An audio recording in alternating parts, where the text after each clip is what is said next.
Halo teman-teman, jadi ini cara membuat peti perkakas dari pipa parlon. Jadi sederhana sekali, seperti ini yang kalian lihat. Mantap kan? Langkah pertama adalah sediakan pipa parlon yang diameternya 11 cm. Setelah itu digaris seperti ini. Setelah digaris, kalian gergaji sesuai dengan garis seperti ini, lalu dipanaskan. Usahakan tidak terlalu panas ya sampai dia meleleh, tetapi kayak mudah untuk diratakan begitu. Nanti pakai besi pemberat, dibuat begini dulu.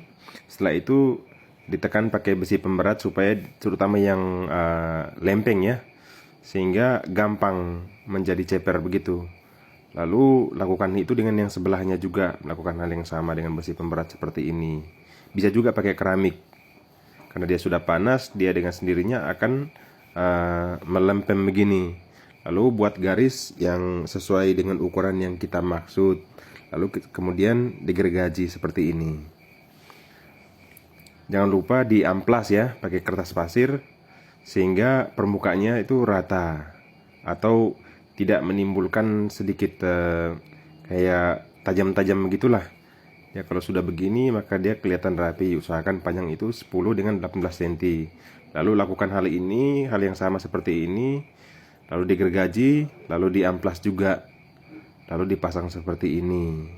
Dibeli lem yang serbaguna. Lem yang sama juga di lem seperti ini. Jadi lakukan hal demikian untuk semua ukuran yang seperti ini. Lalu dibeli garis sebagai tanda, nanti kita akan menambahkan lempengan-lempengan pipa yang sudah kita ratakan seperti itu, lalu dilem juga sehingga dia rekat begitu, dia kuat. Nah, jadi kan keren seperti ini. Panjang dan lebarnya seperti ini yang sama juga tingginya. Jadi lebar di setiap ruang-ruang tengah itu tuh jadi seperti ini. Jadi ukurannya sama guys. Lalu kita gunakan gelang karet untuk tahan supaya dia satu ukuran begitu.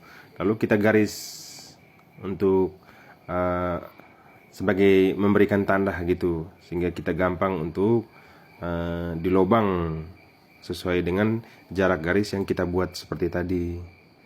Nah, yang seperti ini. Ikuti seperti pada gambar tadi sehingga hasilnya akan seperti ini. Lalu kita hapus dengan yang spidol marker tadi itu. Kita gunakan spidol marker ya, jangan spidol permanen sehingga tidak menimbulkan garis yang tetap gitu. Kalau yang pakai marker dibuat seperti ini dia gampang. Lalu buat juga seperti ini untuk nanti jadi pembatas. Digergaji, lakukan hal yang sama seperti tadi. Semuanya digergaji, lalu diamplas pakai kertas pasir seperti ini supaya permukaannya halus begitu.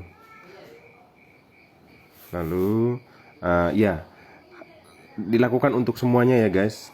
Lalu dipasang seperti ini. Nanti kita diberi lubang sesuai dengan lubang yang terdapat pada tempat tadi, dan lakukan semuanya. Jadi kita kasih pakai pemanas atau pakai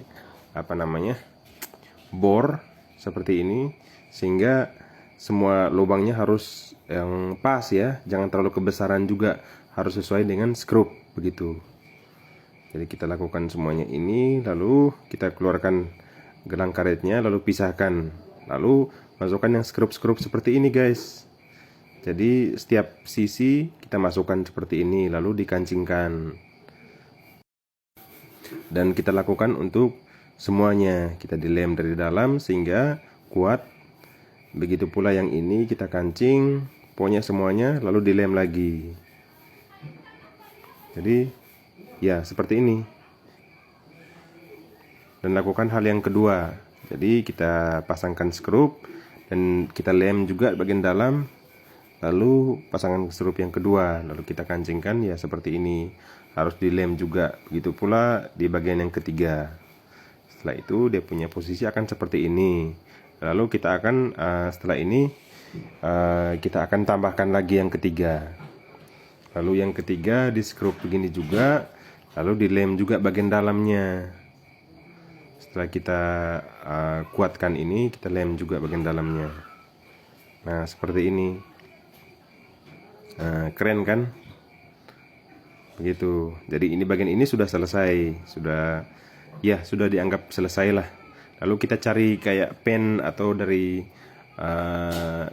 jam tangan yang rusak, kita satukan di sini, terutama kita buat tanda supaya nanti kita pasang di bagian yang sudah diberi tanda itu. Setelah digergaji seperti ini, digergaji sampai selesai, lalu dipotong bagian ininya.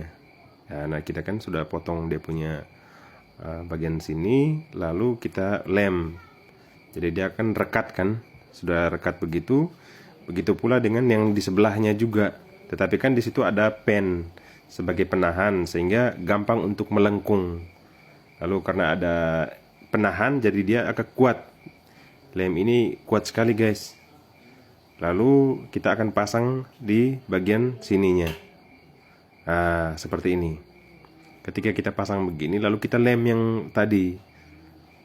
Kita melakukan hal yang sama seperti sebelumnya. Nah, keren kan? Jadinya seperti ini. Lalu yang ini sebenarnya untuk penarik begitu. Jadi kita lem bagian situ, tarik begitu ke atas. Hasilnya akan seperti ini guys. Ini bagian bawahnya. Begitu. Lalu kita beri lem begini sehingga kayak penahan bagian belakang gitu. Nah, jadinya seperti ini. Keren kan? Nah, untuk yang bagian ininya nanti kita pasang bagian situ, sehingga untuk meletakkan atau menyimpan di bagian situ kita tidak, maksudnya ada penahannya begitu. Kalau kita tarik, kita tidak langsung tekan bagian bawah, tetapi ada penahan di bagian situ. Lalu kita bisa meletakkan barang-barang kita, perkakas-perkakas, terutama yang suka bagian tukang atau apapun lah yang barang-barang, sehingga kita gampang disimpan seperti ini. Jadi keren kan begitu.